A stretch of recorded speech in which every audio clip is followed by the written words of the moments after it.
Halo semuanya, selamat pagi. Semangat untuk semuanya. Perkenalkan, nama saya Trisna Laratul Elvia.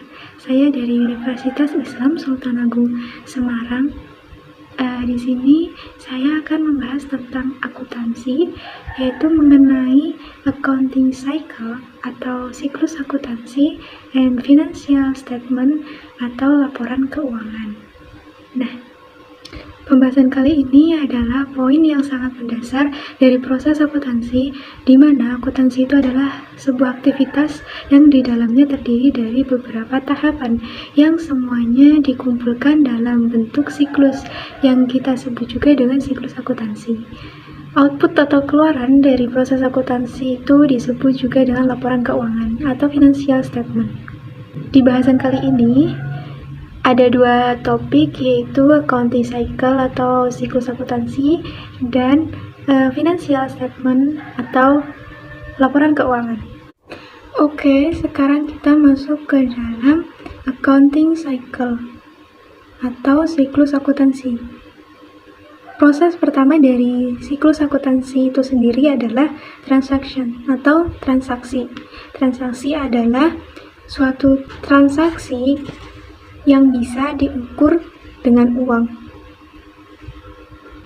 Di dalam menganalisis transaksi, kita menganalisis kejadian ekonomi tersebut apakah mengakibatkan penambahan atau mengakibatkan pengurangan dari salah satu akun yang dimiliki perusahaan, baik itu dalam kategori aset, utang, ekuitas, pendapatan, atau beban.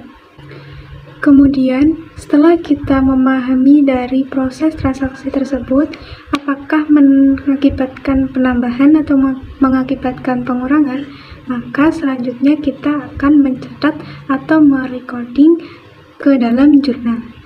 Di dalam jurnal ini, informasi yang harus kita catat terdiri dari waktu, yaitu waktu kejadian transaksi, waktu kejadian ekonomi, tanggal berapa kejadian transaksi terjadi. Kemudian keterangan yang berisi nama akun, mana yang didebit dan di mana yang dikredit. Dan tidak lupa informasi yang paling penting ketika kita catat di dalam jurnal itu adalah angkanya. Berapakah jumlah akun tersebut? Misalnya di debit perlengkapan dan di kredit itu ada kas. Misalnya pembelian perlengkapan secara tunai.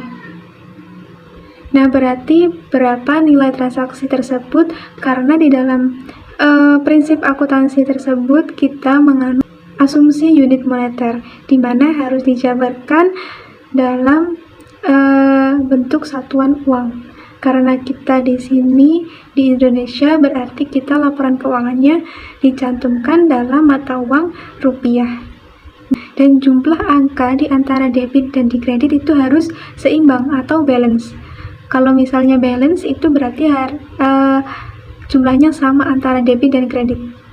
Kemudian proses selanjutnya adalah posting ke ledger.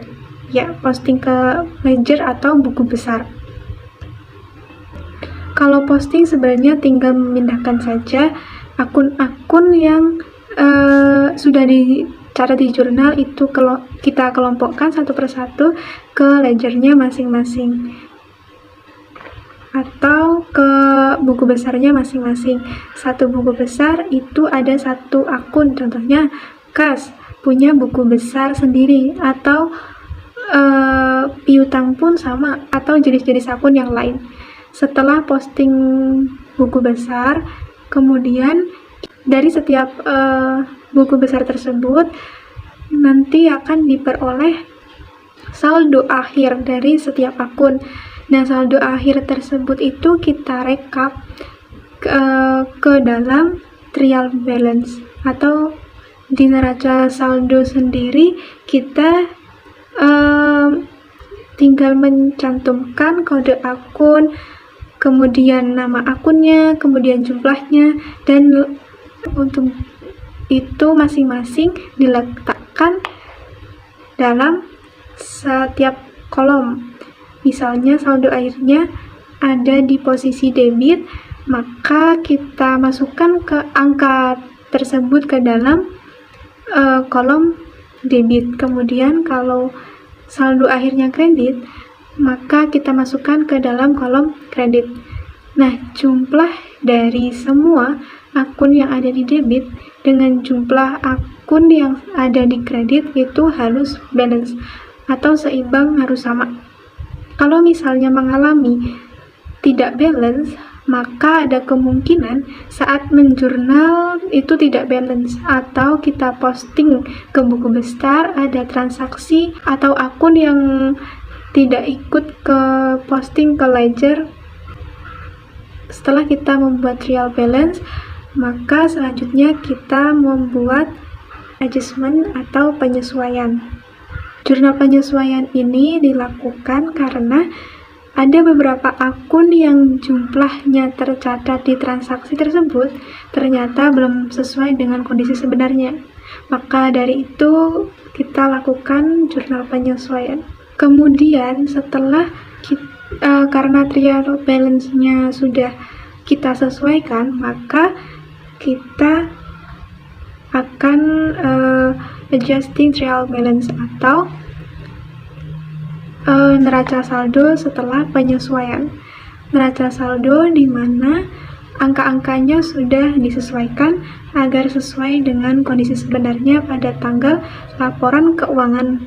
Kemudian setelah kita membuat neraca saldo setelah penyesuaian, kita bisa menyusun financial statement atau laporan keuangan, yang nantinya laporan keuangan ini akan disampaikan kepada user eksternal ataupun internal. Kemudian setelah itu kita melakukan penjurnal penutup. Jurnal apa yang harus ditutup? Yaitu akun-akun real, yaitu akun-akun yang terdapat di laporan laba rugi, yaitu pendapatan dan beban. Kenapa harus ditutup? Karena akun pendapatan dan beban ini hanya berlaku di satu periode transaksi. Saldonya tercatat di akun pendapatan, dan akun pendapatan tidak akan digunakan lagi sebagai saldo awal dari periode berikutnya. Karena ini counting cycle, maka output dari periode akuntansi sebelumnya yaitu akan dibawa lagi menjadi saldo awal di periode akuntansi berikutnya. Khusus untuk akun pendapatan dan beban, kita lakukan jurnal penutup karena akun itu atau angka itu sudah tidak digunakan untuk saldo awal berikutnya. Jadi kita murni menghitung kembali pendapatan dan beban di setiap periode akuntansi yang kita gunakan. Misalnya 1 tahun kalender, yaitu 1 Januari sampai 31 Desember. Kemudian setelah kita menutup akun, kita akan melakukan post closing trial balance atau menutup atau neraca saldo setelah penutupan. Kemudian setelah kita membuat neraca saldo setelah penutupan, proses selanjutnya yaitu kita melakukan jurnal pembalik. Kemudian ada yang disebut juga dengan worksheet atau neraca lajur atau kertas kerja. Saat kita menyusun adjusted trial balance, sebenarnya kita bisa langsung menyusun neraca atau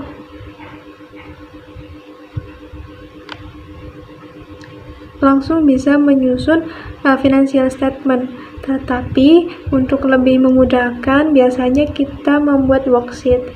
Nah, worksheet ini atau bisa disebut juga dengan neraca lajur 10 kolom. Di situ kita mulai dari trial balance, kemudian kita input ke adjusting entries, kemudian kita bisa memperoleh adjusted trial balance. Kemudian untuk financial statementnya kita pisahkan mana yang akan masuk ke dalam balance sheet atau neraca, mana yang akan masuk ke laporan laba rugi. Jadi dengan bantuan neraca lajur kita bisa langsung menghitung berapa sih laba atau rugi yang bisa diperoleh dari perusahaan tersebut.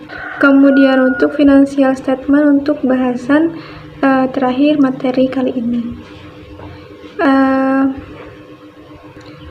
Di financial statement atau laporan keuangan itu terdiri dari income statement atau laporan laba rugi. Rugi itu adalah laporan yang mengukur kesuksesan operasional perusahaan untuk satu periode tertentu.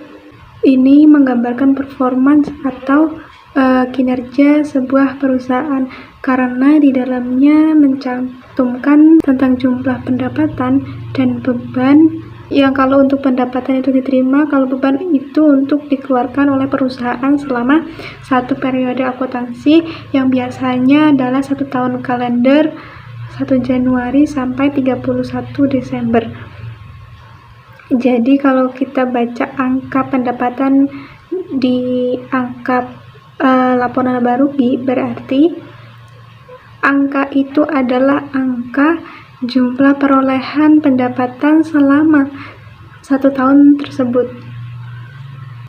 Kemudian untuk retained earning statement ini menggambarkan laba ditahan, di mana laba ditahan itu diperoleh dari saldo awal ekuitas pertama kali didirikan, kemudian ditambahkan dengan laba bersih di setiap periode, kemudian dikurangi dengan dividen atau pembagian saham kepada pemilik atau pemegang saham, kemudian akan diperoleh laba ditahan terakhir.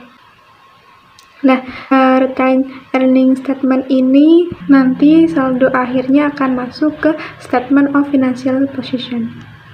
Kemudian ada statement of financial position atau laporan posisi keuangan atau biasa disebut juga dengan neraca.